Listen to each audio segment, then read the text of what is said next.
हरे कृष्णा।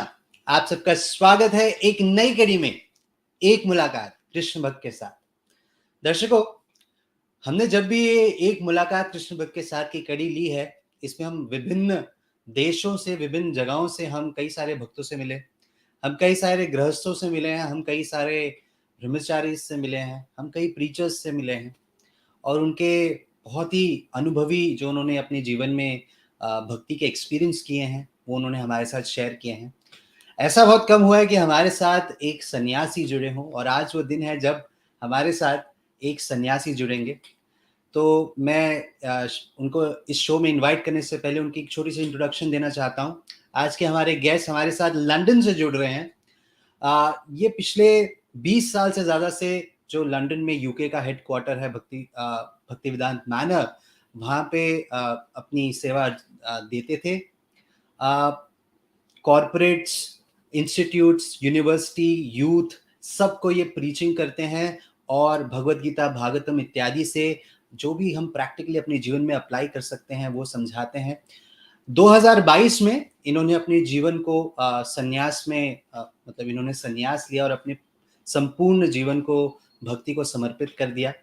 तो आज ये हमारे साथ जुड़े हैं कि मात्र 16 साल की उम्र में जब ये भक्ति में आए थे और आज जब ये लगभग 40 साल के हैं, तो किस तरीके से इनका सफ़र गया और किस तरीके से रोमांचक सफ़र इन्होंने तय किया। तो मैं स्वागत करना चाहूँगा हमारे शो में his holiness SB Keshav Swami Maharaj का। Hare Krishna, Biplav. Thank you so much for your introduction. Thank you so much Maharaj for joining us today. So दर्शकों के लिए मैं ये कहना चाहूँगा कि हम आज का ये शो अंग्रेजी और हिंदी दोनों में लेंगे। महाराज से मैं जो भी कन्वर्सेशन करूँगा वो मैं इंग्लिश में करूँगा और आप लोगों के लिए मैं जितना हो सके हिंदी में ज़रूर बताऊँगा। आप सब बड़े ही होशियार और बड़े ही इंटेलिजेंट ऑडियंस हैं, आप इंग्लिश ज़रूर समझ जाएंगे और ज़रूर मैं थोड़ा सा आप लोग को समरी ज़रूर दूंगा। So Maharaj, thank you so much for joining us today and to start with your journey, first I would like you to tell the audience something about your background, something about your childhood, and something about your family. Yeah, thank you so much. My parents are originally from India, but like many Indians, they came over to the UK, to London in the 70s, and I was born in 1981 in London, near the famous Wembley Stadium, some of you may know. And I grew up in London, and my parents, of course, were taking me to temples from a very young age. But when I was about 15 or 16, I had a hunger within me to understand this spirituality, this religion, Hinduism in a deeper way. And so when I was 15, I began reading Bhagavad Gita, and that's really where my journey began. Amazing. So अगर आप भारत में हो या ना हो, अगर आप London में भी रहें तो भी भक्ति आपके साथ ज़रूर रहती है और इसी तरीके से इनके परिवार ने भी उनको एक ऐसा कल्चर दिया, एक ऐसा संस्कार दिया। बहुत इंपॉर्टेंट पॉइंट है कि हम किसी भी देश में रहें, किसी भी प्रांत में रहे, अगर हमारे पेरेंट्स हमें वो कल्चर दें तो हम कहीं पे भी भक्ति को अपना सकेंगे और ऐसा ही कुछ महाराज के साथ भी हुआ। सो महाराज, it's a different thing for somebody to search about spirituality, and it's a different thing to take it seriously. So there are many people who search about it and there are very few who take it very seriously and pursue it. So what was the time and junction in your life where you thought that yes, I would have to take this seriously, and what was the motivation you got at such a young age to actually pursue bhakti? Because if you see nowadays at a 16 or a 18 years old age, Bhagavad Gita and spirituality is the last thing what any young person would like to pursue. But yes, you did it. And what inspired you to do that? I would like you to share that with our audience. The Bhagavad Gita is explaining that we're all on a journey, and that in previous lives we already progressed to some level of spirituality, and in this life we're continuing on from the same point. And so I guess I'm no exception to that. I guess my journey is a continuation from previous exposure to spirituality. It came somewhat very naturally.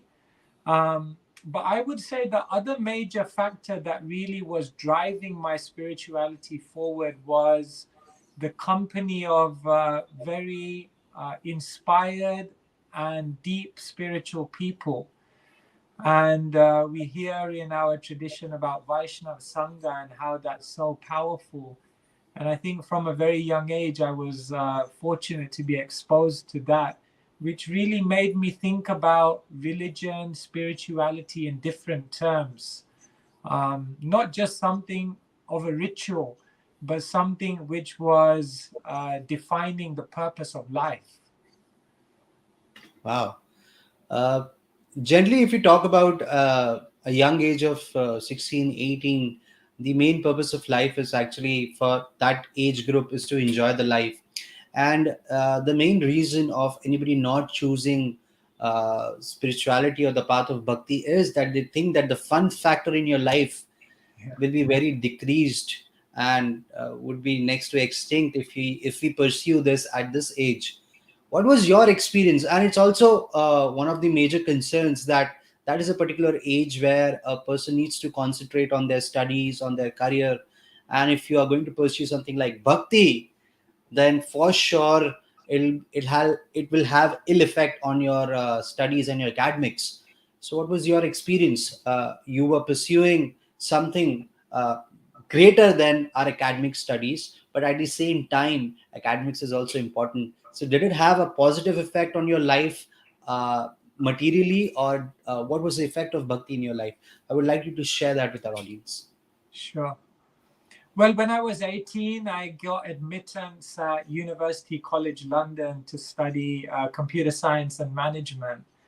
So this was around the time when I was becoming more and more interested in spiritual life and Bhagavad Gita.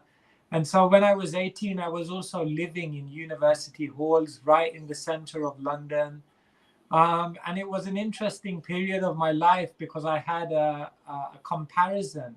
On one hand, I saw all the students, freedom, trying to enjoy life as a young university student. And on the other hand, I had this spiritual journey going on. And so in my first year of university, I had a good comparison of what material happiness and the material approach to pleasure is, and what spiritual happiness and what the spiritual approach to inner fulfillment is. And I began to see how spirituality was fulfilling people on a much deeper level. And I began to see how material happiness, material pleasure, though it gave some momentary experience, people were often left with a feeling of a vacuum, not satisfied, not satiated. So that was a good experience for me. In terms of material education, interestingly, I found that spending my time reading books on philosophy, exploring life in a deeper level, in one sense, I found that it sharpened my intellect. It made me more critical as a thinker. It helped me to see things from different perspectives. Meditating helped me to be more focused. And in that way, I found that through spirituality, I actually gained many things which helped me to be academically also quite successful. And I did graduate for my university degree as well. But my calling was different. My calling was to pursue this in, I guess, a more full-time way. Amazing. तो दर्शकों, जिस तरह से महाराज ने अभी कहा कि उनके जीवन में जब वो लंदन यूनिवर्सिटी गए तो उनको एक कंपैरिजन मिला किस तरीके से जो हम भौतिक चीज़ें उससे हमें आनंद तो ज़रूर मिलता है, बट उससे ज़्यादा बेहतर और हायर आनंद हमें मिलता है स्पिरिचुअलिटी से. तो ये चीज़ समझने की बात है कि हम अपना मज़ा ढूंढते रहते हैं, बट हम जो भी चीज़ करते हैं उसमें हमेशा कहते हैं मज़ा आ गया. तो मज़ा आ गया अगर आप सुनेंगे इसका, अगर ट्रांसलेशन देखेंगे मज़ा आया और गया. और जब हम स्पिरिचुअलिटी में कुछ करते हैं, भगवान का नाम लेते हैं और इत्यादि चीज़ों को करते हैं, तो ये जो मज़ा है, ये जो आनंद है, ये कंटिन्यू रहता है और ये जाता नहीं है. तो यही स्पेशलिटी है कि जो हम भौतिक चीज़ों में जो हम आनंद ढूंढने की कोशिश करते हैं वो बहुत टेम्परेरी होता है, और यहाँ पे permanent होता है. Amazing.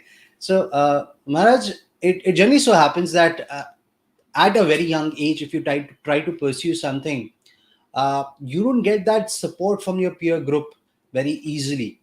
So I don't know if it happens in London or not, but in India it's very common that we are not so much encouraged to take bhakti by our friend circle, by our peer group, and many times our parents also, and most of the times our parents also, because it so happens that they think that if this particular kid is going to pursue bhakti, he's not going to do very good in academics, and soon he will leave everything, he or she will leave everything and become a monk. So that's a fear which haunts every parents, and that's a fear which haunts a person also, that what would the society say, what would my friends say if I do this. You came from a kind of a journey where you faced this, where you actually came over it, and then also you were very sturdy about your decision of pursuing it. So I would like you to tell our audience about it, that how to manage this pressure when we are pursuing something which our inner heart says is right, but just because we have to please our peer group, we just don't pursue it the way it should be. Yeah, naturally, friends and family, they care for you, they have affection, and they want to see you successful, and they have a particular definition of success. So success to them means a good job, prosperity in your life, a family, and social status. These are the things that people hold in the highest esteem. And so naturally, my friends and family going to a good university, that's what they were expecting my life journey to be. And naturally, when I became interested in spiritual life, it was uncomfortable for them. The first thing is because I was changing. I think when your friends and family see you changing, that's uncomfortable because they feel as though they're losing you, as though they may not be able to relate to you in the same way. They feel as though maybe you're losing opportunities in your life. So naturally, I had to navigate that. And and what I would say is that, of course, it was a difficult time, and I had to often do things against the will of my family and friends to pursue my inner journey. And what gave me the impetus to do that? I think just the excitement, the adventure, the hunger to know what was beyond just doing the safe options in life, that was driving my journey forward. And so even though I was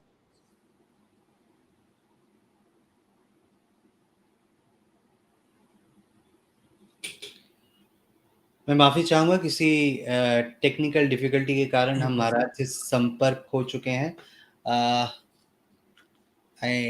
Maharaj, I'm back. yeah, you're back. You're back. Yes, Maharaj. Please continue. Yeah, even though I was going against the grain, I had to just I had to walk that path. And now, 20, 25 years later, my friends, my family, often those who were discouraging me, they are actually the most impressed. They're the happiest. They sometimes come to me and say, we should have done what you've been doing all these years. Wow. And they've come to appreciate it. So I think you need to be patient. To anyone out there who's embarking on the spiritual journey and finding some resistance from friends and family, I think the first thing is be very kind, be very patient. It's naturally shocking sometimes for your friends and family, but try to show how spirituality is making you happier, how spirituality is making you a well-rounded individual, and how spirituality can actually make you a better person in your character, and how it will actually help you to achieve many things in life. It's not that every person who becomes spiritual becomes a sannyasi. I guess I'm one specimen of that. But 99.9% of our devotees go on to be very successful in the world, but with a spiritual mindset. And that's very, then you get the best of all the worlds. तो दर्शकों, ये बहुत important है कि अगर हम ऐसे किसी भी नकारात्मक माहौल से गुजर रहे हैं, तो हमें बहुत ही बड़े ही प्रेम से उसके साथ डील करना चाहिए। जिस तरह से भी महाराज ने कहा कि जब हम किसी के साथ डील करते हैं, तो वो एक उदाहरण होना चाहिए कि भक्ति ने हमारे अंदर क्या चेंज लाया है। अगर हम किसी के साथ उसी अकारात्मकता के साथ डील करेंगे जिस तरह से हमारे साथ डील किया जा रहा है, तो भक्ति का एक गलत एग्जाम्पल सेट होता है, और जिसकी वजह से फायदा तो किसी का भी नहीं होता। क्योंकि कई बार हम ऐसा देखते हैं कि भक्ति में आगे बढ़ने के लिए हम अपने फ्रेंड्स, अपने परिवार वालों के साथ थोड़े अकारात्मक या नकारात्मक हो जाते हैं, जो कि हमारे लिए बिल्कुल अच्छा नहीं होता, और उनके लिए भी एक अच्छा उदाहरण पेश नहीं होता। तो भक्ति में आगे बढ़ने के लिए बहुत बहुत ज़रूरी है कि सहनशीलता रखें, और प्रेम से बहुत कुछ किया जा सकता है, और बात करने से ही बात बनती है। तो अगर हम प्रेम से बात करेंगे, तो ज़रूर हमारा वो भाव हमारे आगे वाले जो हमारे परिजन हैं या जो हमारे मित्र हैं, उसे ज़रूर समझ पाएंगे। बट ये बहुत इंपॉर्टेंट है कि उनके साथ हम प्रेम से डील करें। So Maharaj, after the peer pressure comes the kind of allurement of career, money, and a lot of things which is kind of imbibed in our system, that this is what the set of rules is. You need to study well.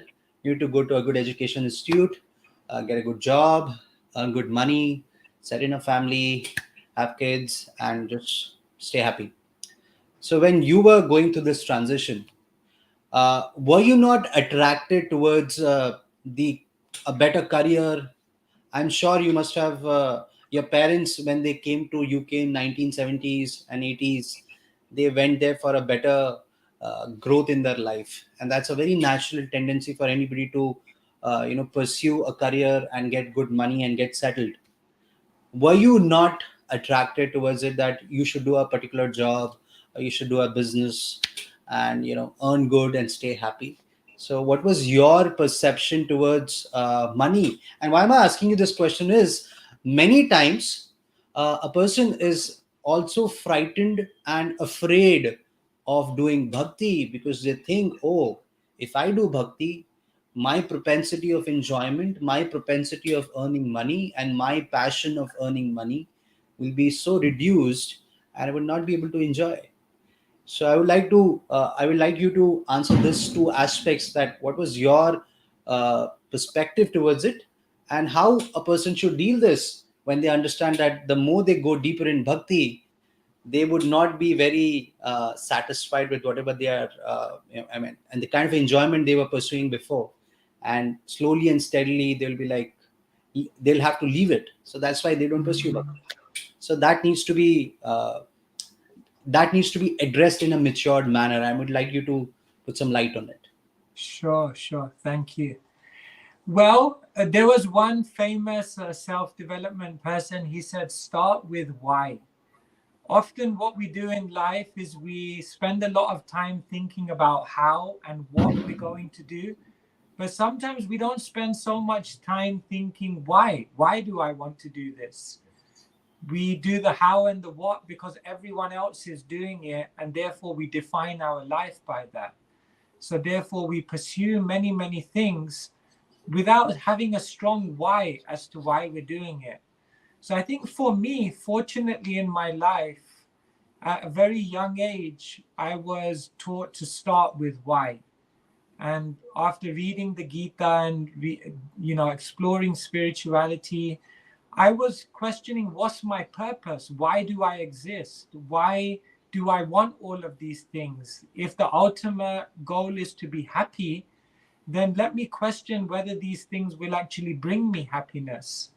And so what I would say to our viewers is, it's not a question of having money or not having money, being successful in this career or not having any career. There are spiritualists in all shapes and sizes and forms and situations of life. But what you should first question is very consciously, will the things that I'm pursuing really bring me happiness? And sometimes I think we run after many things without asking that question deeply. No one wants to have money in and of itself. That's not the goal. We want money because we think money will bring us a later kind of happiness. It's a means to an end. No one wants to just be at the top of their career for the sake of it. They're thinking that that's going to bring them something which will bring an inner fulfillment. So what I would say to our viewers is consciously think about all the goals that you've set for yourself, all the parameters of success, and deeply ask yourself, even if I achieve all of these things, will it actually bring me the inner satisfaction and happiness that I'm looking for? So that's the first thing I would say. Start with why, and then define the how and what of your life based on your why. And the second thing I would say is that Krishna consciousness, spiritual life is not stereotyped. We want everyone to be successful, but we want everyone to be successful in happiness. And the route that each person will take in their life will vary from person to person. Someone may be a monk and dedicate their life in spiritual happiness like that. Someone may be a family person and have a career and dedicate themselves in spiritual life in that way. Someone may live in the world and have a very simple job and dedicate themselves in life in that way. So we're all unique. We all have our own personality, our own abilities, and we simply have to find out what's the best way in which we can connect to real spiritual happiness that suits our own personality. Amazing. तो दर्शकों ये बहुत important है कि हम जो भी pursue कर रहे हैं, जो भी हम करना चाह रहे हैं, उसमें हमें खुशी मिले। कि जिस तरह से महाराज ने कहा कि हम पैसे इसलिए नहीं कमाना चाहते कि हमें पैसे कमाने हैं, हम ये सोचते हैं कि हमें उससे खुशी मिलेगी। और हम सक्सेसफुल भी इसलिए नहीं बनना चाहते क्योंकि हमें सक्सेसफुल बनना है, सिर्फ इसलिए कि हमें खुशी मिलेगी। पर अगर हम असली रूप में देखें तो भक्ति से ज़्यादा खुशी हमें किसी में नहीं मिलती। अगर हम, जैसे महाराज ने कहा, अगर हम काफ़ी आंतरिक रूप से सोचें, काफ़ी डीप सोचें, तो हमें समझ आएगा कि हम जो भी कर रहे हैं वो क्यों कर रहे हैं, क्या हमें उससे खुशी मिलेगी।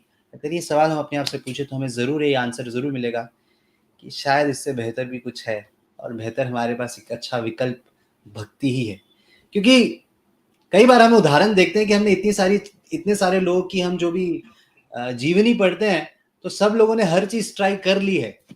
हम कोई नए नहीं हैं जो हम हर चीज़ को एक नई चीज़ ट्राई करके कुछ नया आनंद लेके आ जाएंगे।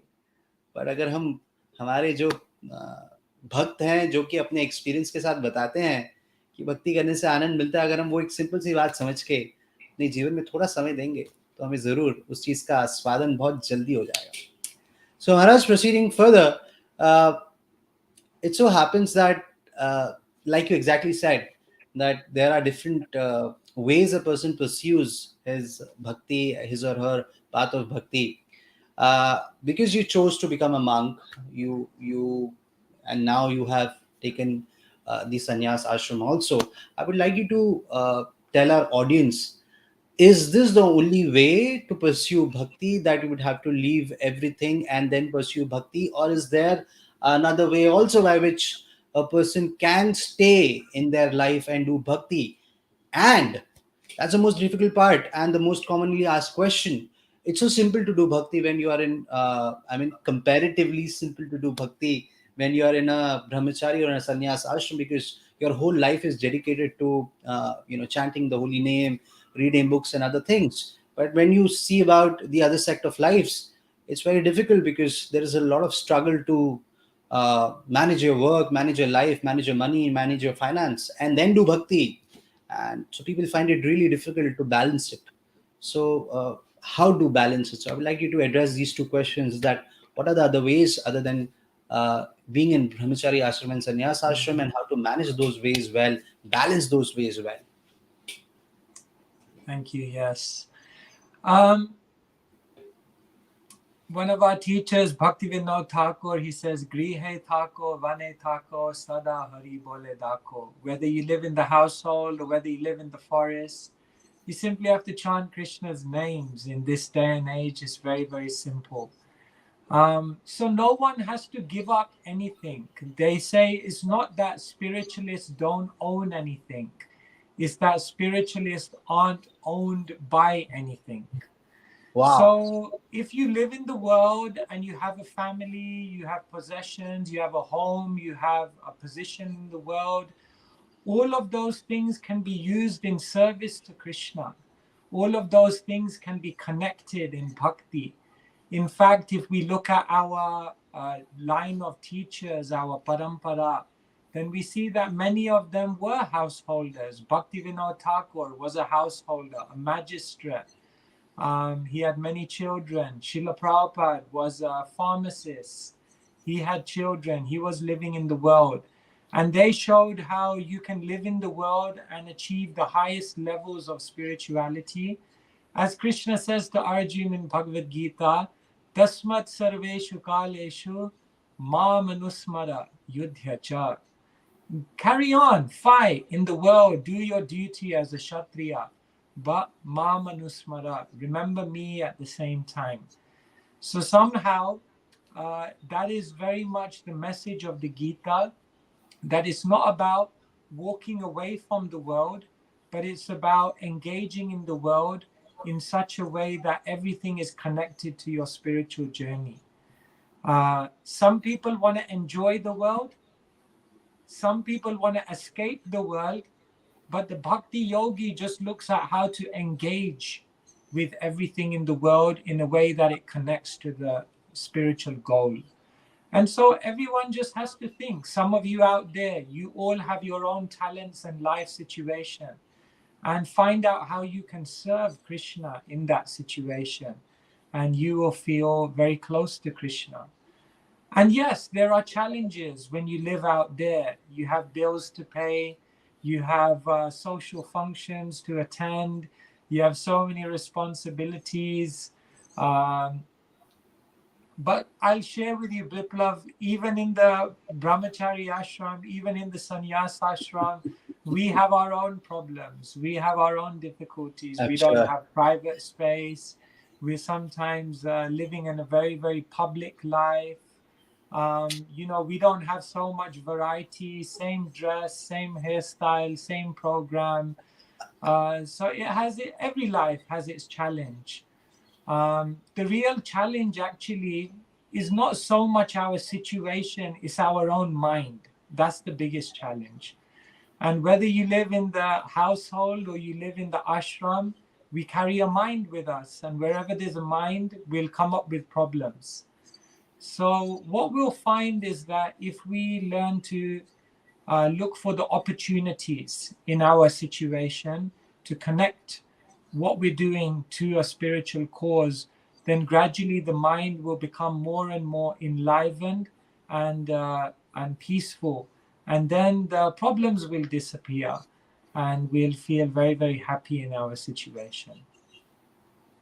Amazing. मुझे बहुत सुंदर बात लगी जो अभी भी महाराज ने कही कि कई बार हम अपने जीवन में कई सारी चीज़ों को अर्जित करते हैं और कई सारी चीज़ों को अर्जित करना चाहते हैं, बहुत सारी चीज़ों को ओन करना चाहते हैं, पर हमें ये ज़रूर देखना चाहिए कि कई सारी चीज़ें या कई सारे हालात हम पे नहीं हावी हो जाएं। तो हमें अपने जीवन में कुछ छोड़ना नहीं है भक्ति में, बस हर चीज़ को भक्ति के साथ जोड़ना है। अगर हम ये कर पाएँ, अपना समय, अपने टैलेंट, अगर हमारे पास जो भी है, अगर हम अपने जीवन में टैलेंटेड है तो हमारा टैलेंट, अगर हमारे पास समय है तो हमारा समय, अगर हमारे पास धन है तो धन, जो भी है हमारे पास, अगर हम भगवान के साथ जोड़ने की कोशिश करें तो हम जिस भी सिचुएशन में होंगे आनंद में ही रहेंगे। क्योंकि अलग-अलग आश्रम में हर जगह पे अपने चैलेंजेस हैं, बट हर जगह में अगर हम ये बस भगवान की सेवा के लिए अपनी समय को अर्जित करें तो काफ़ी सही तरीके से हम भक्ति को फॉलो कर पाएंगे। So Maharaj, many times many people have this thought in their mind that a right time to pursue bhakti is when you're old, because probably you have done everything in your life, you have achieved everything in your life, you would have a lot of time in your life to pursue bhakti. That's why many times the parents also teach their kids that, okay, this is not the time, you can do anything and everything when you become old. And versus that, I see you that you were very interested in bhakti at a very early age, at 16. So I would like to ask you, what is your message to the common public, or what's the right time to start bhakti? Because many times people think that this is not the right time to start bhakti. I will do it next year, next year, next year. Probably when I achieve this, after that I'll do that. So what is a right time to start bhakti? Srila Prabhupada, once he was giving sannyas to one of his young disciples. He must have been in his 20s. So one reporter came and said, "Why are you giving him sannyas? He's so young."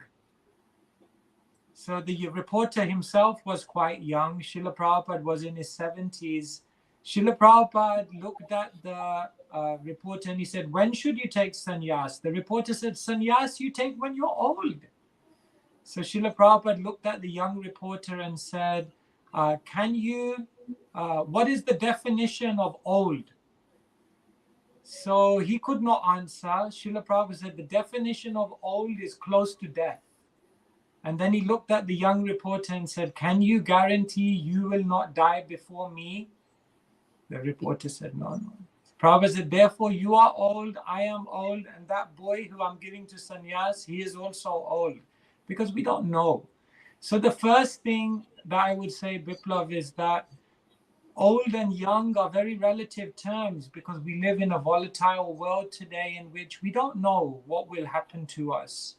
How much time do we have? Parikshit thought he may have had many, many decades left, but he only had 7 days at one point. The notice came.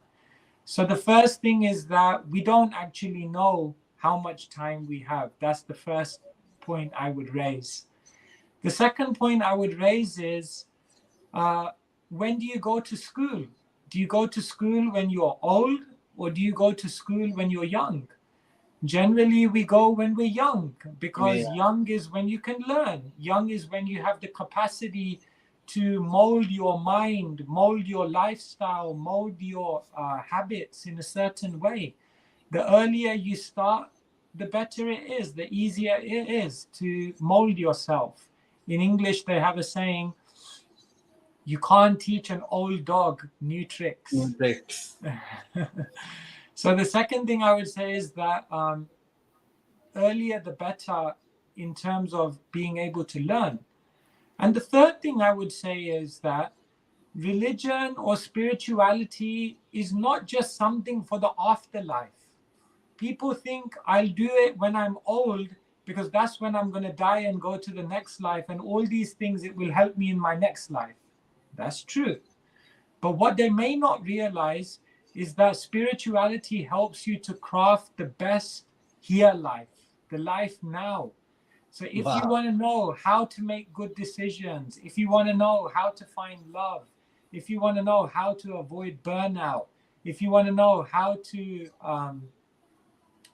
be successful, then if you have spiritual knowledge, you can learn all of those things. In fact, I've written a new book, which we'll talk about later on, called Gita 3.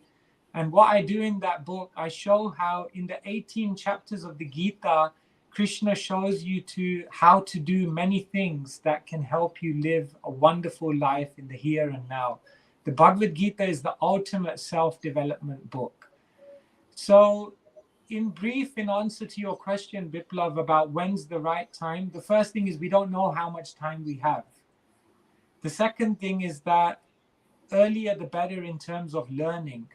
And the third thing is that whatever you learn about spirituality will help you now. So why not do it as soon as possible? Amazing. दर्शकों, ये बहुत important है कि हमें ये समझना है कि हम जब जवान हैं, हम जब अपने जीवन में सही तरीके से चल फिर पा रहे हैं, अगर हम भक्ति के बारे में सीख लें, भक्ति के तरीकों को सीख लें, तो बहुत आसान रहेगा ये करना. कई बार हम भगवान को जब हम ये उदाहरण सुनते हैं, कई बार जब हम भगवान को कोई फूल अर्पण करते हैं, तो हम ताज़ा फूल अर्पण करते हैं, जो कि बहुत खुशबूदार हो, वैसे फूलों का अर्पण किया जाता है. हम पुराने फूल, बासे फूल, सड़े हुए फूल बिल्कुल अर्पण नहीं करते. आज हम अपने यूथ में हैं, आज हम जिस भी एज में हैं, अगर हम भक्ति करना चाहते हैं और हम लकी हैं कि हम एक यंग एज में हमें भक्ति के बारे में पता चल गया है, तो ये सही समय है कि हम भक्ति को अपनाएं. हालांकि पुराने ज़माने में भक्ति 5 साल से शुरू हो जाती थी, वही एक सही समय था। जब एक 5 साल का बच्चा हो जाता था, तब से ही भक्ति समझ आना जैसे उसको शुरू होता था, तब से उनको मंत्रों का उच्चारण शुरू हो जाता था। पर चलिए, अब वो प्रथा नहीं रही, पर हम जितना जल्दी हो सके, हम किसी भी एज में हों, अगर हम आज जवान हैं, तो भक्ति को अपनाएँ, अगर हम थोड़े बूढ़े हो चुके हैं, तो ज़रूर अपनाएँ और अपने जीवन को सफल बनाएँ, क्योंकि सही समय भक्ति करने का आज है, क्योंकि वही हमारे जीवन को सफल बनाएगा। तो मैं एक छोटी-सी अनाउंसमेंट करना चाहूँगा दर्शकों, अभी थोड़ी ही देर में हम शुरू करेंगे हमारा क्वेश्चन आंसर राउंड। आप अपने क्वेश्चंस के साथ रेडी रह सकते हैं, आप अपने लाइव क्वेश्चंस यहाँ पे शो पे पूछ पाएँगे। तो मैं आप सबसे विनती करूँगा कि आप अपने प्रश्नों के साथ रेडी रहिए और अपने प्रश्नों को आप यहाँ पूछ सकेंगे। So Maharaj, the next thing which comes in my mind is, as you said, that Bhagavad Gita is the right thing for helping us in any situation of life. From past so many years, we are seeing that the whole world is like upside down, and everybody is realizing that nothing actually is in their control. I mean, we have practically realized that we all are old and we don't have any guarantee that we are going to live tomorrow also. Practically in front of everybody's eyes, this has been, picturized in this world due to COVID. Now we come to a fact that yes, there are ups and downs in our life. Forget about COVID. Every day we have a struggle to deal with. If we see other things in our life which we take shelter of, they give us a relief from that particular situation we are dealing with. And that's the reason so many people pursue so many things just to get a relief out of the bad times they are going through. I would like you to tell us, how does bhakti help us in our bad times, in our down times? How is bhakti uplifting for us? And in this time of modern age, something which is written 5,000 years ago, something which is so old in terms of the kind of knowledge which is coming, is it practically applicable to the practical problems which we are facing today in our life? Will it be working for our problems? I would like you to tell our audience about it. Thank you so much. Yes. If I had a cup of water here and I put a handful of salt in that water, then naturally when you drink the water, it would taste very sour. Now imagine I filled up this entire room with water and then I put a handful of salt in that water. Would you taste it? You wouldn't taste it at all, because the vastness of the water has been able to absorb that salt in such a way and dilute it. If you think of the water as the depth of your own consciousness, if you think about the depth of that water as the depth of your vision in life, the way the Bhagavad Gita helps you to deal with problems is it doesn't necessarily give a magic formula to take the problems away. But what it does is it deepens your vision so that those problems, those struggles, that pain, it doesn't affect you in the same way. If you think about it, Biplav, like when we were 20 years ago, I guess me and you are similar ages. So when 20 years ago or 30 years ago, when we were kids, if something small happened, it affected us so badly. But now when we look back at it, we think, why was I so worried? Why was I crying about that toy? Because Yes. now you're 30 years older, your vision has become so much bigger of life. So what happens through spirituality, through Bhagavad Gita, is that you grow up spiritually. And because you develop a deeper vision, what Krishna calls in the Bhagavad Gita, the vision of eternity, then the occurrences of this world, the ups and downs, the sukha and the dukkha of this world, the roller coaster journey, it doesn't affect you in the same way. One English writer, they say, pain is inevitable, but suffering is optional. So everyone will go through pain, but whether you suffer is dependent on the state of your own consciousness.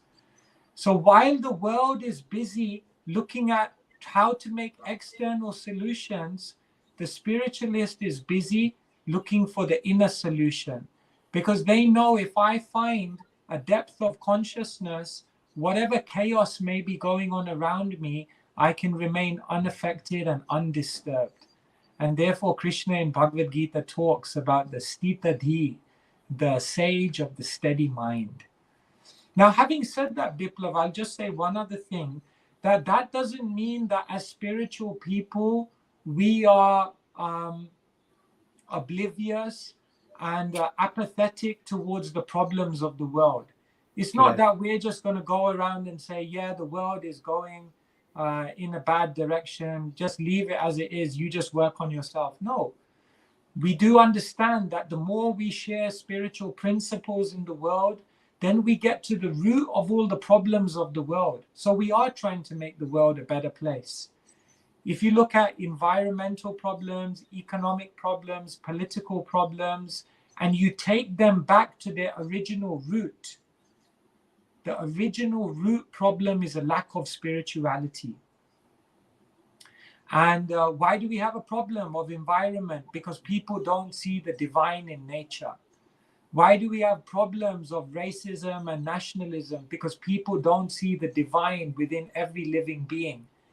Why do we have economic problems? Because people don't realize the divinity within inner happiness, and therefore greed and all of these lust, all of these things are driving economic problems.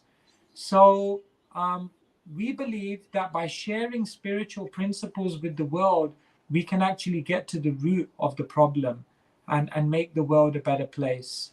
And simultaneously, by developing spirituality, the spiritualist finds that inner sanctuary within their own consciousness. Amazing. दर्शकों, हम अपने जीवन में क्या स्थितियां आ रही हैं, क्या सर्कमस्टांसेस आ रहे हैं, हम शायद उसको तो कभी चेंज नहीं कर पाएंगे, बट उन सर्कमस्टांसेस पे कैसा रिएक्ट करना है, हमारी कॉन्शियसनेस, हमारी चेतना उस समय किस तरह से रहनी चाहिए, ये हमारे हाथ में होता है. और भक्ति हमें यही सिखाती है कि अगर जब हम भक्ति करते हैं, जैसे महाराज ने एक बहुत सुंदर एग्जाम्पल दिया कि हमारी कॉन्शियसनेस, हमारी चेतना इतनी बड़ी हो जाती है, इतनी गहरी हो जाती है कि ये छोटी छोटी प्रॉब्लम्स समुंदर के जितने पानी में एक चम्मच नमक के जैसे लगती है, तो जिससे कि हमें कुछ ज़्यादा असर नहीं पड़ता, बट प्रोवाइडेड कि हम उतनी गहराई में जाएं और भक्ति को अपनाएं अपने जीवन में. So Maharaj, going further, I would like you to tell us about something about your services, what you do in your, I mean, you have done in so many years, and of course about your book, which you have written and recently launched. So I would like you to tell about it. And Darshako, audience, I would like you to request to be ready with your questions. We are going to start with the question answer round after this question. हम इस प्रश्न के बाद हमारे question answer round को शुरू करेंगे, तो आप अपने प्रश्नों के साथ रेडी रहिए और लाइव चैट में डालना शुरू कीजिए ताकि हम आपके प्रश्न क्रमांक अनुसार ले सकें. Yes, Maharaj, on to you.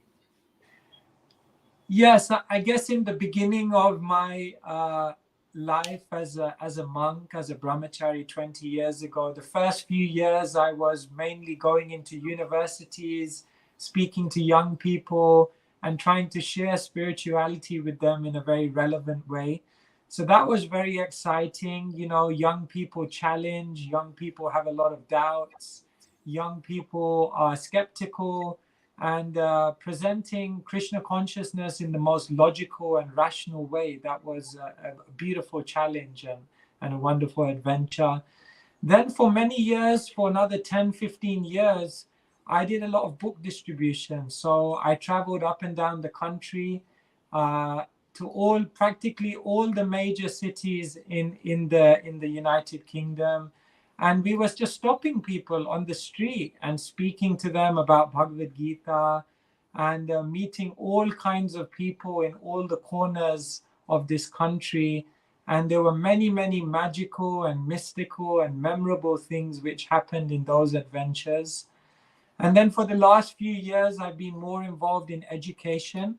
So we began something here in London called the School of Bhakti, where we try to teach the Bhagavad Gita and all our different scriptures in a way which really addresses the needs, interests, and concerns of the people.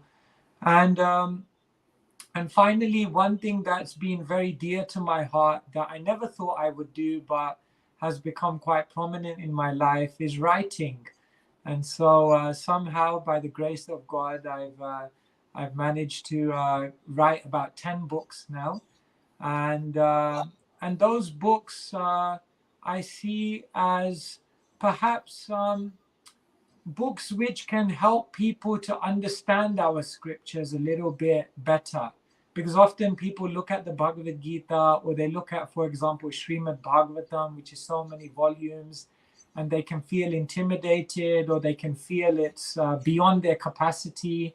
So what I try to do in these books is make it more digestible and more approachable and more applicable for them, so they can realize the brilliance of Srila Prabhupada's books. So yes.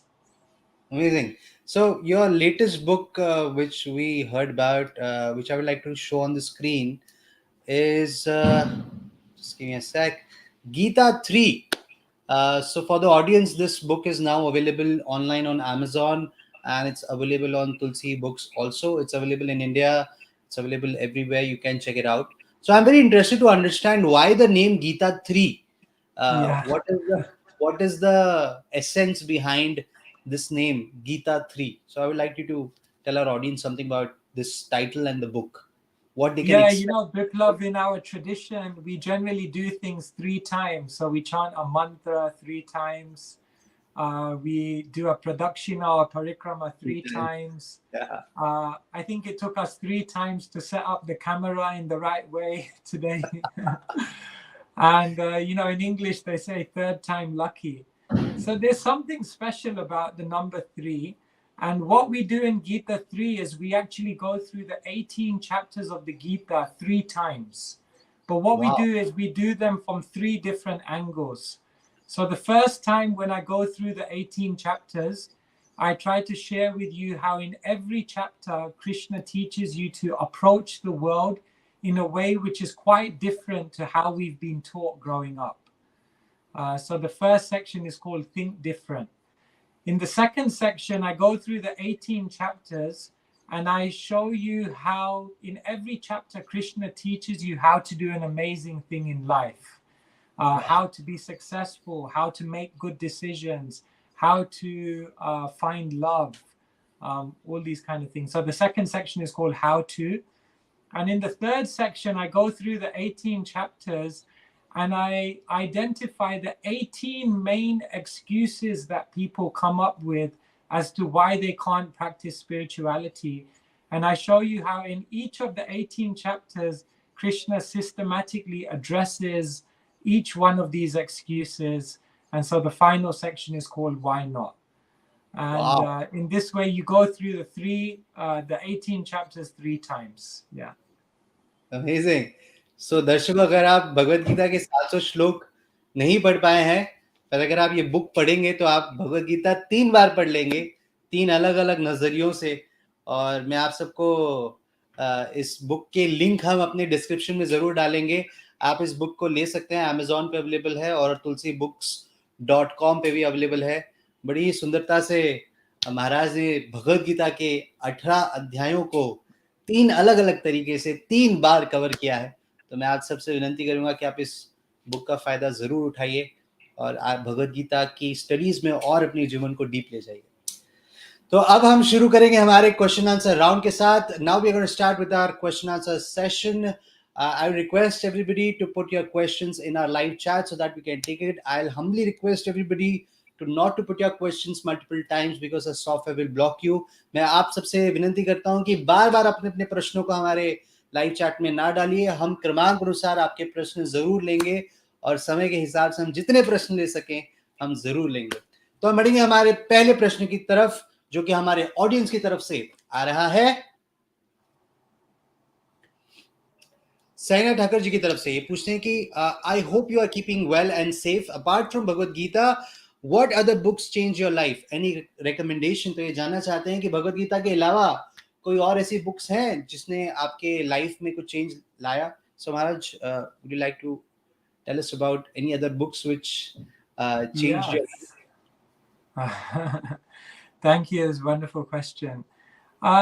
Yes, I've read many books in my time. And maybe I'll mention one of those books to you. This is a book called Man's Search for Meaning by someone called Viktor Frankl. And Viktor Frankl was a Jewish person who was in a concentration camp. And in this book, he recalls all of his experiences in the concentration camp and how it made him really think about life and question things. And around him, he saw all kinds of suffering, the most acute types of challenges people were going through. And he survived that experience. And in that book, he says one beautiful thing. He says, every freedom can be taken away from someone, but the one freedom that no one can take away from you is the freedom to be enthusiastic about life. And that was a beautiful thing for me, that I always felt as though being enthusiastic about life, being hungry to experience new things, having purpose, this is really what is determining our quality of life. One person used to say to me, the best alarm clock in the morning is purpose. Because when your eyes open, if you have enthusiasm, hunger, and purpose, you'll jump out of bed. You won't need an alarm clock. And so from that book, I learned about how to always be enthusiastic and be hungry and find your purpose. And that makes your life beautiful. Amazing. That was a wonderful line. The best alarm clock in the morning is a purpose. Wow. So we'll go to the next question. हमारा अगला प्रश्न हमारे audience की तरफ से आ रहा है, रेणु शर्मा जी की तरफ से पूछते हैं, what is the dharma of women as per Bhagavad Gita? Does the concept of varna applies to women also? If I am a woman and varna as per my kundali is Shudra, so what is my dharma as per Bhagavad Gita? Yes, thank you so much, Renu. Very nice question. The first thing we should understand about Varna and Ashram is that it is not a rigid system. One of the biggest misconceptions in India today and around the world is that our Varna and Ashram is dependent on our birth, our Janma. But Krishna says something completely different. Krishna says, Guna Karma Vibhagasha, that you are in a Varna or an Ashram according to your nature, your quality, and your characteristics. And so someone may be born in a certain family, but they may later on discover that their inclination is different. माफ कीजिएगा, हम किसी technical difficulty के कारण महाराज से disconnect हो गए हैं. हम जल्द से जल्द उनके साथ संपर्क स्थापित करने की कोशिश करेंगे. Yes, you're back, Maharaj. Okay, I'm back. Yes. So Krishna says, Guna Karma Vibhagasha, that our Varna is not dependent on Janma, but our Varna is dependent on the qualities and our characteristics. And so whether you're a man or a woman, your Varna, your career, that very much depends on your own character. And therefore, even in the Hare Krishna movement, we find Matajis who are leaders, spiritual leaders. We find Matajis who are educators. We find Matajis who are cooks, Matajis who are fundraisers. Anything can be done for Krishna. So there is definitely flexibility there. And the final thing I'll say on this, Renu, is that there is a traditional Vedic culture which sets out the principles, for example, of gender roles, of male roles and female roles. But how we apply those principles in modern day society, the details, that may be adjusted. And therefore, we have to intelligently look at how to honor the Vedic principles, but in a way which is relevant to modern society. That's a very key point. Amazing. And अगर हम देखें, काफ़ी सारे हमारे पास उदाहरण आते हैं. जैसे कि मेरे इमीडिएटली अगर मैं सोचूं तो प्रभुपाद के काफ़ी सारे डिसाइपल्स हैं जो कि माता जी थी और जिन्होंने काफ़ी अच्छे से प्रभुपाद की सेवा की और कृष्णा भावनामृत को लोगों तक पहुंचाने के लिए काफ़ी सारी योगदान दिया. तो आप स्त्री हैं या पुरुष है उससे कोई फर्क नहीं पड़ता, बस आप भक्ति में आगे बढ़ने चाहिए। आप सब बस उसी तरीके से जाने जाते हैं, क्योंकि ऐसा कहा जाता है कि हमारा नित्य स्वभाव भगवान को सर्व करना है, भगवान की सेवा करना है। तो वो स्त्री भी कर सकती हैं और पुरुष भी कर सकते हैं, और हमें ऐसे बहुत सारे उदाहरण मिलते हैं जिससे कि स्त्रियां भी बहुत अच्छे से भगवान की सेवा कर सकती हैं। तो बढ़ेंगे हमारे नेक्स्ट क्वेश्चन की तरफ। हमारा नेक्स्ट क्वेश्चन हमारे ऑडियंस की तरफ से आ रहा है किरण भवन ग्रह जी की तरफ से। किरण जी पूछती हैं, we are wasting so much of time of our life in spite of serving Krishna, how to avoid it? So as I understand, Kiran's asking how we avoid wasting time. Yeah, this is a real problem in the world today. Social media, so many distractions, so much noise around us is taking our time, taking our energy, vital resources from investing in our spirituality or in progressive things. The first thing I would say, Kiran, is that plan your life. I have a diary. I don't do it on my phone. I'm old fashioned. I have a written diary. And what I do, Kiran, is every single day, I plan my day. I spend 5 minutes at the beginning of every day planning what I will do, how I'll utilize that time. And just by planning, just by having a time set aside for doing different things, you will find that there's less time for procrastination and less time to waste. This is the first thing I would say, Kiran. The second thing I would say, Kiran, is that we generally waste time because we haven't found something in our life which is capturing our imagination. Once you have something you want to aim for, something that you're so inspired by, that you're thinking about it all the time, you will not want to waste any time, because you will realize, I have something amazing to achieve in this life. So what I would say, Kiran, is that the deeper reason why we waste time is because we haven't found our purpose that we're inspired by in this life. And the third thing I would say, Kiran, in terms of not wasting time, is always be around people who are inspired. Be around people who don't waste time. And just by being around them, their energy, their drive, their hunger will make you feel, I don't also want to waste time. I would like to add something to this question. Generally, it so happens that let's say if we are far away for understanding our purpose, we are in a journey of understanding our purpose, but we now understand really well that okay, we need to spend our life in chanting the holy name of the Lord, reading Bhagavad Gita and other things. It so happens that many times when we are engaged in so much of spiritual activity, our mind says that yes, you have done enough for the day, you have chanted enough for the day, you have completed your rounds, you have read enough of Bhagavad Gita, you have read enough of everything. Let's do something else for a change, and such small thing won't be of any harm for you. And then we go in that cycle wherein we are doing it after having a pseudo feeling that yes, we did a lot at our spiritual end, but then we all know how do we end up in it. We end up feeling guilty about it. So there is something where we are in a spiritual journey at a very initial stage and we are not understanding it well. It's a good condition. Or we are at a very higher stage where we understand everything really well. But most of us are in a middle stage where we have not understood everything well also, and now understand that things, what is right and what is wrong, but unable to do it. So how do we balance it? Because it so happens that we are neither able to enjoy our spiritual practices, neither able to leave our so-called material, propensities, and we are not happy at both places, and it gives rise to a lot of frustration. And yes, that's also one of the reasons which gives rise to so many reasons to waste time.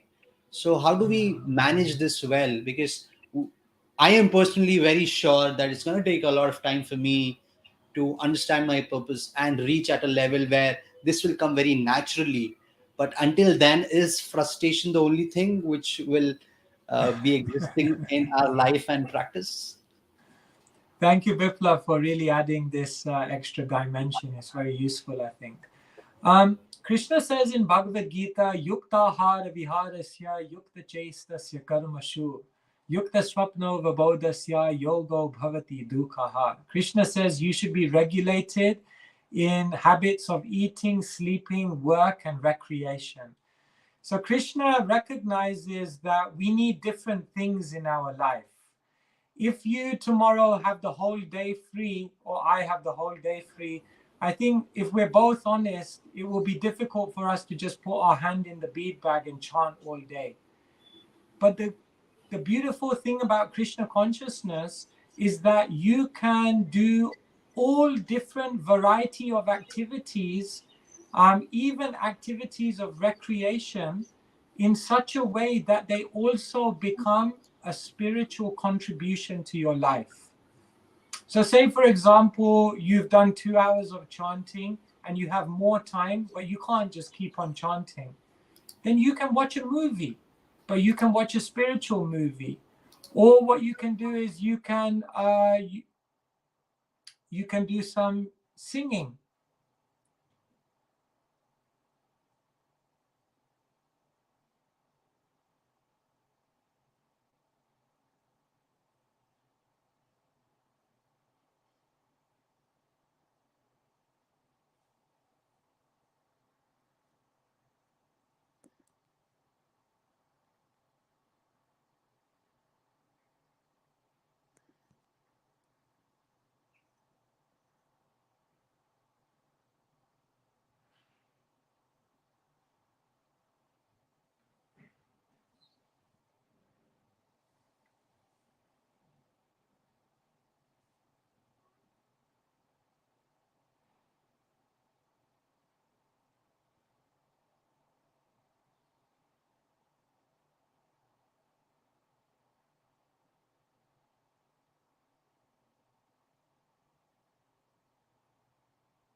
So I think I think previously it was my connection, which was not so good, but I think now we've You're lost back. We're Biplav. back. No problem, no problem. I was wondering whether it's me or you. Okay. Yeah, it was us, and we resolved it quickly.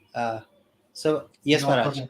Yeah, I so hope. I was just explaining how there are multiple activities we can do to engage ourselves in spirituality and have variety. So sometimes you can chant, sometimes you can read, sometimes you can watch a movie, but it can be a spiritual movie. Sometimes you can cook for Krishna, sometimes you can do some singing, sometimes you can go for a walk, sometimes you can do something practical to serve Krishna. So you can use your talents for Krishna. So in that way, Biplav, the amazing thing about bhakti is it gives you so many outlets and varieties of activities to engage yourself in. So it's not that if I don't sit down and chant for 24 hours of the day, I can't be Krishna conscious. You can chant for 2 hours, you can chant for 3 hours, and if after that you feel like you need a break, you can do many other things spiritually to engage yourself like that. One small more addition I would like to do over here is why is it that we are not naturally attracted towards doing uh, spiritual activities versus we are proportionately, exponentially more attracted to do something which is not spiritual.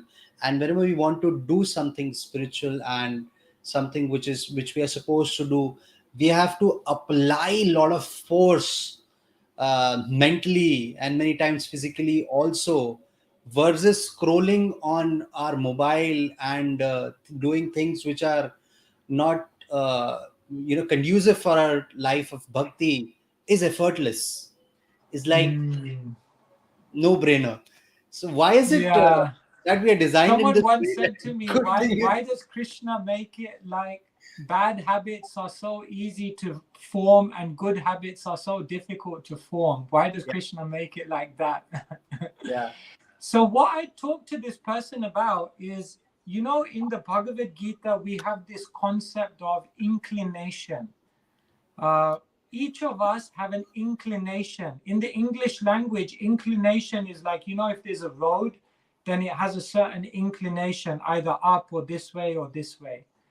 So if the inclination is this way and the water falls down, then naturally the water will go this side, to the right side, because that's the way that the road is inclined. But if the road is inclined the other way, then when the water comes down, naturally the water will go the other way. So our basic problem right now is that we are inclined in the wrong way because we have attachments, desires, conditionings from many previous lives, which make material desires feel much more natural. However, even though those desires and attachments feel very natural, later on we realize they frustrate us. And so the process of Krishna consciousness, the reason why we have to use some discipline in the beginning is because we're changing the inclination from this way to this way. Once you change that inclination, then to do the spiritual activities will become very natural. Rupa Goswami says, when I chant the two syllables Krishna, I feel like I should have thousands of ears, thousands of mouths. When they begin chanting, they can't stop. So Krishna consciousness, spiritual habits are completely natural. However, because we're inclined in the wrong way, in the beginning right now, we have to use some discipline to correct our inclination. And then once that's there, we will flow spiritually. Amazing. That's a wonderful explanation to understand that why we are so naturally inclined towards doing things which we are not supposed to do. And I hope that by constant practice and sadhana, someday we get that inclination that such things to do in spiritual life comes naturally to us, like the way these things are coming naturally to us. Amazing. So we'll go to the next question from our audience. हमारा अगला प्रश्न हमारे audience की तरफ से आ रहा है नरसिंह यादव जी की तरफ से, पूछते हैं कि I want to be in spiritual, but when I am tensed, I'm not able to concentrate on any work, and spirituality too. Constantly thinking about worries, how to balance it. Yeah, thank you so much. This is a very nice question. In the Bhagavad Gita, Krishna spends 100 verses out of 700 verses dealing with the three modes of material nature, sattva, rajas, and tamas.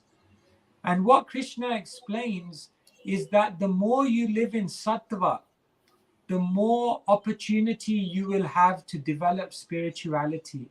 So Krishna spends many, many verses giving us a picture of what living in sattva gun, or living in the mode of goodness, looks like. Krishna says the food you eat can be in the mode of goodness. The environment that surrounds you can be in the mode of goodness. The time you get up in the morning and the way you structure your sleep cycles can be in the mode of goodness. And what Krishna basically does is he teaches you how to live a life in the mode of sattva. Eventually, when you understand this deeply, you will realize how this applies to every single aspect of your life. Did you know you can drive your car in the mode of ignorance, passion, or goodness? Did you know that you can parent your children in the mode of goodness, passion, or ignorance? Did you know that you can do your studies at university in the mode of ignorance, passion, or goodness? And when we begin living all aspects of our life in goodness, then what we will find is that our tension, our stress, our ability to, or our tendency to constantly have a disturbed mind, all of these things become mitigated. And we end up with a much more peaceful consciousness for Krishna consciousness to grow. So what my advice would be is look at your lifestyle, every aspect of your lifestyle, from how you drive to what time you get up in the morning, and try to make everything aligned with the sattva gun, the mode of goodness. Amazing. तो एक बहुत ही प्यारा example मेरे मन में आता है कि जब भी बारिश होती है तो हम सबसे पहले ढूंढते हैं कि हम कहाँ जाके कुछ छांव ले लें, कहाँ जाके कोई एक शेल्टर ले लें। पर अगर हमने हमारे साथ छाता रखा है तो हमारे साथ हमें शेल्टर लेना काफ़ी आसान होता है और हम बारिश से बच जाते हैं। तो अगर हम जब भक्ति में सत्व गुण में थोड़ा प्रैक्टिस करते हैं तो जब भी हमें हमारे जीवन में प्रॉब्लम्स की बारिश होती है तो भगवान की शेल्टर लेना काफ़ी आसान होता है, कि वरना हम आम तौर से कहीं और शेल्टर लेने की कोशिश करते हैं जहाँ पे हमें ज़्यादा आनंद नहीं आता। तो ये बहुत इम्पोर्टेंट है कि हम अपने जीवन में हम क्या खाते हैं, क्या पहनते हैं, कैसे उठते हैं, क्या करते हैं, हर चीज़ में अगर हम थोड़ा सत्व गुण बढ़ाएंगे तो हम भक्ति को अच्छे से प्रैक्टिस कर पाएंगे और भगवान को याद करना, भगवान की शेल्टर लेना और नेचुरल हो जाएगा। तो बढ़ेंगे हमारे नेक्स्ट प्रश्न की तरफ। हमारा नेक्स्ट क्वेश्चन आ रहा है नम्रता रजक नाम महिमा जी की तरफ से। पूछती हैं कि I am not able to read Prabhupada book, what should I do? Oh, thank you so much. Yes. Well, the first thing, Namrata, is we would need to understand what is the obstacle. And I did a lot of research into this, and I came up with the acronym HABIT. And I realized that there are 5 main obstacles that people have to reading Srila Prabhupada's books. And if they're able to overcome these 5 things, then they can form the habit of reading his books. Wow. H stands for hard. People feel Srila Prabhupada's books are too hard to read. So there's ways to overcome that. Discuss it with devotees, use study guides, like books like Gita 3 or other books may help to make it more digestible for you. So take help, and then the hard philosophy will become much easier to digest. The second thing, A, stands for amount. People look at the number of books that there are on the shelf and they just think that will take me 5 lifetimes to go through. And because they think it's so much, they don't begin. But what I want to share with you, there's a nice app online called Become a Sage, page by page. It's a free download. And what it shows you is that if you read a certain number of pages every single day, then you will be able to complete the book in a certain amount of time. Like, for example, if you read 7 pages of the Krishna book every single day, you can read it 3 times in 1 year. That's amazing. That just means that if you read regularly, then what looks like many, many books to read, you will actually get through them faster than you think. So don't think the amount is too much. B stands for boring. Sometimes people feel the books are boring, they're repetitive. I don't know how this relates to my life. But what we do to overcome this is when you're reading, try to take some lessons away from what you're reading and apply those things in your life. When you apply the knowledge of the Gita in your life and you see how it changes your life, you will not think it's boring. You see, if I told you to read a recipe book, you may look at it. If I told you to read it a second time, a third time, you'd say, this is boring. But if you look at a recipe book and then you make the recipe in real life, then you'll go back to that recipe book again and again because you'll feel, no, this really helps me. So apply it to overcome the sense that this is boring. I stands for inattention. Our mind is in 100 places nowadays, so it's difficult to sit down and just concentrate on reading. And the way to do that is read in small bite sizes. So say I'm going to read 15 minutes or 20 minutes, and then I'll take a break, and then I'll read 20 minutes. And what you'll find is your capacity to concentrate will increase. The other thing is, if you're inattentive, try things like audio books, because that can also help. And T stands for time. Because our life is so busy and because we have so many other things to do, we don't find the time to read Srila Prabhupada's books. And therefore, what I suggest to everyone is the early morning is very, very important. Try to read 10 minutes before you begin your day. And then what you will find is if you do that regularly, then you will find more and more inspiration to read. And when you have inspiration, it won't be a question that I don't have time. You will think in your mind, I have to make time. And so these are the 5 obstacles to reading books that I found. And if you overcome HABIT, then you will be able to form the habit of reading.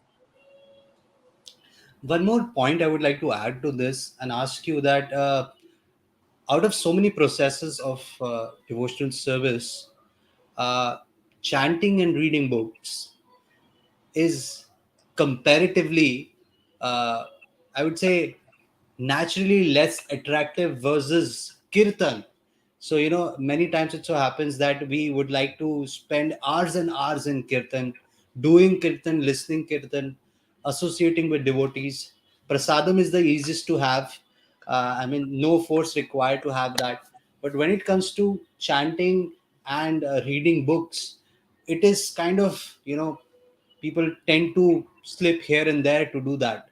So if we are doing some other process of devotional service like eating prasadam and doing kirtan, uh, can it be balanced if we are not reading books and if we are not chanting, and how all of the processes are required and essential for our bhakti life? I would like you to add some points to that, because many times we think that, okay, I have done like 12 hours of kirtan, what more is expected from me? It's okay if I don't read a book or if I chant less rounds.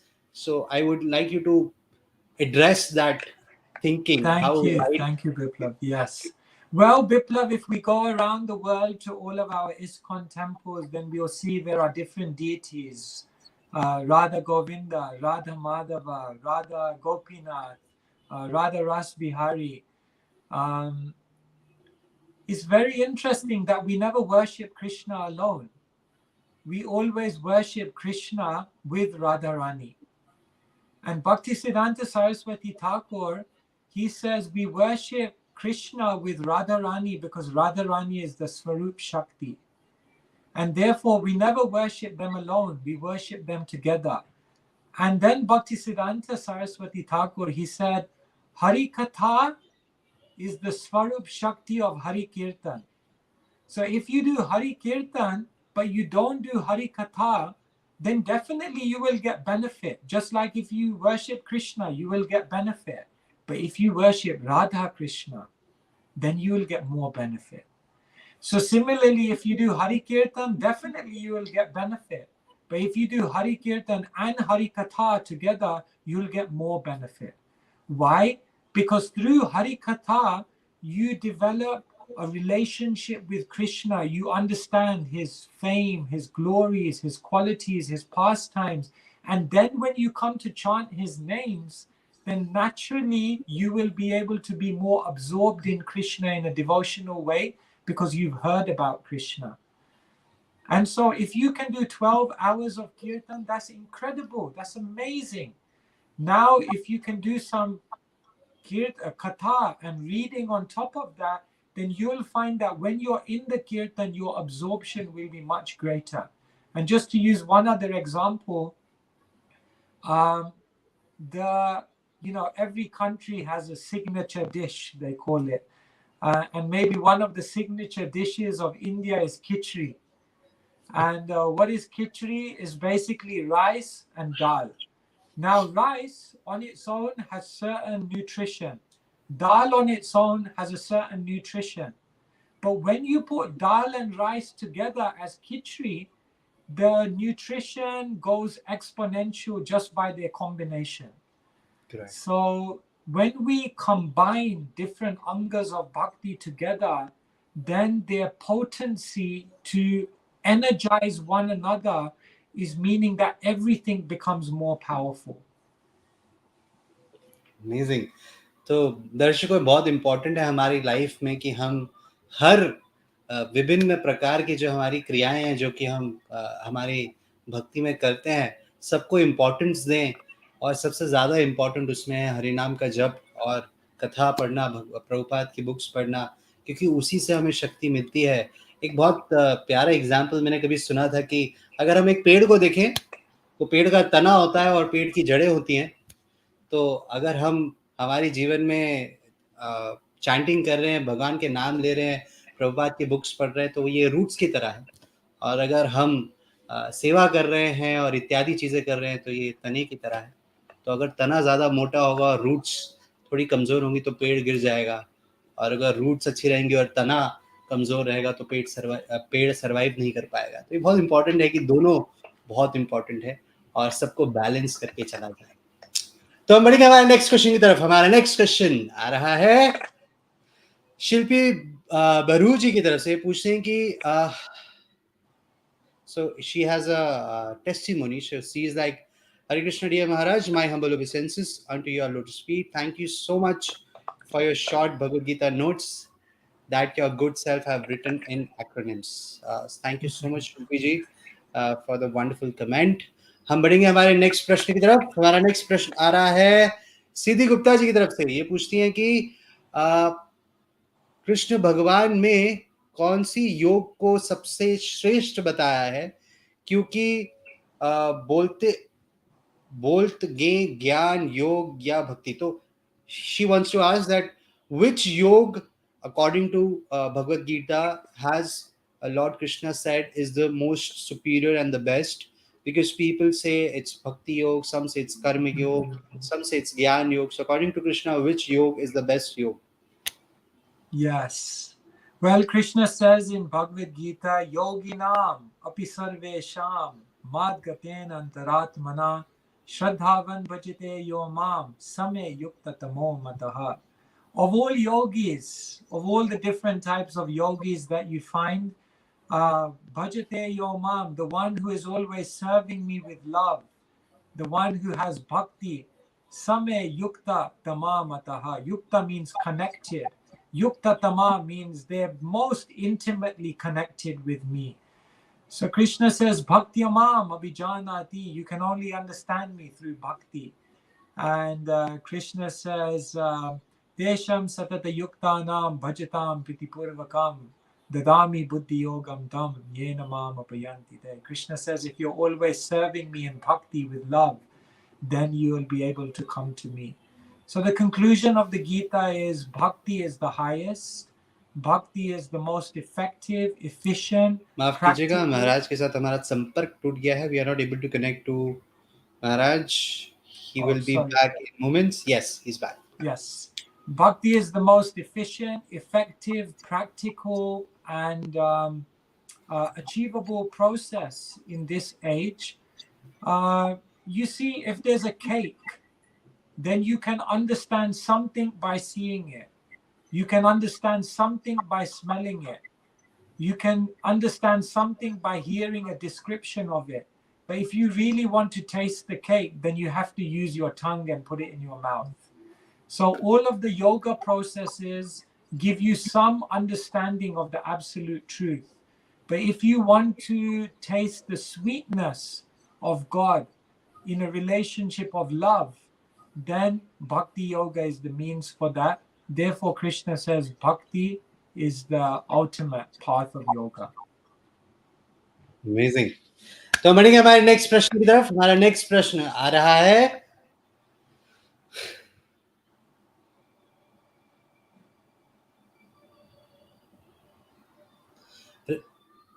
Ravi Singh ji की तरफ से. पूछते हैं कि कृपया बताने की कृपा करें कि हमें हिंसा नहीं करनी चाहिए, लेकिन अनजाने में जो हिंसा होती है, जैसे खेतों में काम करते समय कीड़े मकोड़े आदि जीव मर जाते हैं, इससे कैसे बचें? सो Ravi wants to ask that it is prescribed that we should not do violence, we should not kill anybody, but it so happens that by mistake when we are working somewhere, like he has given an example that if you work in field, there are many insects, there are many organisms which are killed, and into day-to-day life also we are harming so many living entities. So how can we manage that? Because we would be getting reactions for the same. Yes.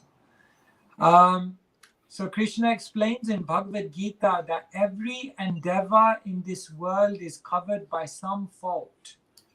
When we walk, we are killing insects. When we buy clothes, we are buying clothes that have involved some level of exploitation. When we work in the world, then sometimes there's some level of untruthfulness that we function with in order to survive. So Krishna says in this world, every endeavor is covered by some fault. So what do we do as devotees? Number one, we try to live in the most conscious way as possible. Create the least amount of violence, exercise the least amount of exploitation, and be very sensitive to the environment, sensitive to other people. And then after that, we have to try to dedicate everything to Krishna and ask him to absolve us of any karma that is left there that we could not deal with ourselves. Therefore, there's a beautiful prayer. Aparada sahasrani kriyante harnishammaya dashoham iti mam matva kshamashva madhusudana. The devotee is praying Aparada sahasrani kriyante harnishammaya. From the morning to the evening, I'm doing so many offenses or so many mistakes. Dashoham iti mam matva. Krishna, you know I'm your servant. Kshamashva Madhusudana, and therefore you kindly forgive me. So Krishna is kind, he realizes, but we have to be in the consciousness of trying our best to live in the most conscious and non-violent way possible. And then if there is some discrepancy, Krishna will help. Amazing. तो आगे बढ़ने से पहले मैं एक छोटी सी announcement करना चाहूंगा. बस कुछ ही दिनों में दशहरा आ रहा है और हरे कृष्णा टीवी द्वारा एक बहुत ही अच्छा आयोजन किया जा रहा है अयोध्या में. सुरयू नदी के किनारे पे आप दीप दान कर सकते हैं. आपके परिवार के द्वारा दीप दान किया जाएगा. ये एक निशुल्क सेवा है. आप इसके लिए रजिस्टर कर सकते हैं. हम लिंक शेयर कर रहे हैं चैट में और आप स्क्रीन पे दिखाए गए नंबर के ऊपर भी रजिस्टर कर सकते हैं. और अगर आप किसी भी तरीके से हरे कृष्णा टीवी को योगदान देना चाहते हैं तो हम आपके बहुत बहुत आभारी रहेंगे. हरे कृष्णा टीवी 5 करोड़ से ज्यादा लोगों के घर में फ्री ऑफ कॉस्ट बिना किसी एडवर्टाइजमेंट के दिखाया जाता है. अगर आप किसी भी तरीके से हमें योगदान देना चाहें तो आप हमारे स्क्रीन पे दिखाए गए नंबर के ऊपर कांटेक्ट कर सकते हैं और इस लिंक पे अपने नाम को रजिस्टर भी कर सकते हैं. सो अब हम समय के अभाव के कारण और प्रश्न तो नहीं ले पाएंगे. So, Maharaj, thank you so much for taking so many questions of our audience. Before ending the show, I would like you to tell something, the final words to our audience. What will be your final words to our audience? And before that, before I forget, because you have spent so much time with us and addressed our audience, we would like to gift you something from our side. So we have Saral Home with us, who has a beautiful cushion for you, and we would like to gift it to you. So there's a very nice Sri Radhe cushion from our side, which will be sending to you in London. Thank you so much. So it will be courier to you from our side as a token of gesture that you have joined us today. So I would like you to say the final words before concluding the show. Yes, when Srila Prabhupada came to London, and he was explaining about Krishna consciousness, then Srila Prabhupada said, the British, you came to India and you took everything. But there was one thing that you forgot, one thing you didn't take. You didn't take the spiritual culture. You didn't take the real jewel of India, the real Divya Ratna, the transcendental gem. So because you left that behind, I have come to give it to you. And so when we think of India, when we think, those of us who are living in the West, that India is such a spiritual land. India is such a blessed place. And India is the most advantageous place in the world to develop one's spirituality. And therefore, on behalf of Srila Prabhupada, we would just like to say, please take advantage of the incredible spiritual wealth that is available, and then come over to London and share it with all of us, so we can also benefit from it, because I think that's what the world really, really needs. And so it's nice to be connecting with all the devotees in India. And I hope to come and see all of you in India sometime soon. Krishna willing, we will be in Vrindavan soon, and maybe we will meet some of you there. But otherwise, thank you so much for inviting us and giving us an opportunity to share something with you. Thank you so much, Maharaj, that you came today, spent so much time with us, and addressed so many questions of our audience, and shared your wonderful experience of your life. That was really enlightening for us. Thank you so much for joining us today. Thank you, Biplav. Wishing you the best. Yes, Hare Krishna. तो दर्शकों, आज हमने महाराज के जीवन से ये जाना कि किस तरीके से कम उम्र से शुरुआत करते हुए उन्होंने अपने जीवन में भक्ति को बहुत सीरियसली लिया।